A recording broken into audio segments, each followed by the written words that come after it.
I love that record. I think that was the record that finally broke down the big wall that was before us. You know, you had to be as big as the Beatles to get a record deal, or you had to play guitar like Jeff Beck, you know, to get a record deal. And that was a huge wall to break, you know, because, you know, that wasn't allowed to do that, you know, to be in our caliber of musicianship, let's say.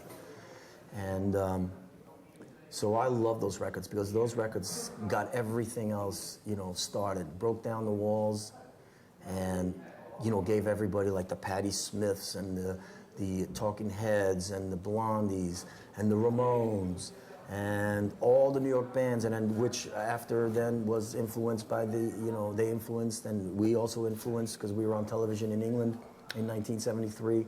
Well, who was watching us on those old English shows is like, you know, the Joe Strummers of the next generation to be and stuff. And the Morrisseys and... But did you know it? No, I didn't know. When, you didn't know that. No, but when did you find... Ik heb één vraagje. Raakt zijn ketting de microfoon?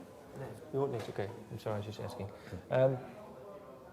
When were you aware of this? Because now you were saying, well, we were in a television... Well, back then we were blind. I mean, we were basically just running like you know, crazy women. Yeah.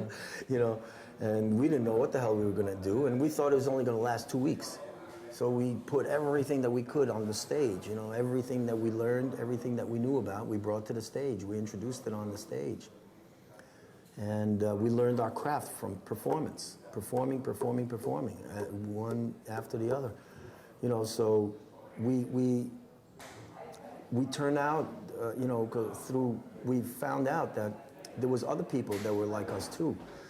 You know, that they were just as bored of what was going on with the, you know, it was industry rock, and it wasn't rock and roll made by kids in basements anymore, and it wasn't, you know, it was like it was like stadium performances and extravaganza, this and that. It was, you know, what I consider like a very boring time in if you want to call it rock, you know, and that's what they called it, because it certainly was not rock and roll.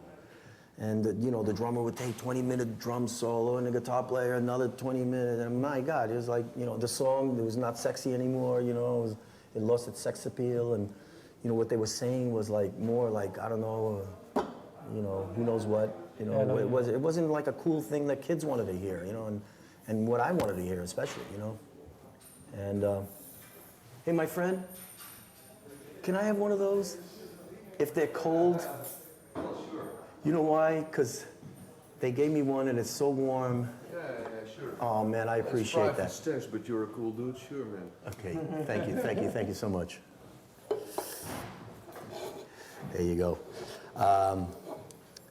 So yes, you know, it was a really boring time, you know, and we sort of, you know, broke down those walls and kind of came out with our own stuff, and we wanted to, you know, write what we were interested about, you know, like personality crisis and trash, and you know, don't throw your life away, you know, and you know, we had even covers and stuff like that.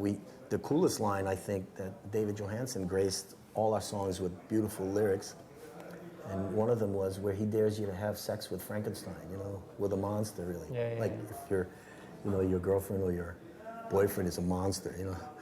So when he goes, do you think that you could make it with Frankenstein? You know?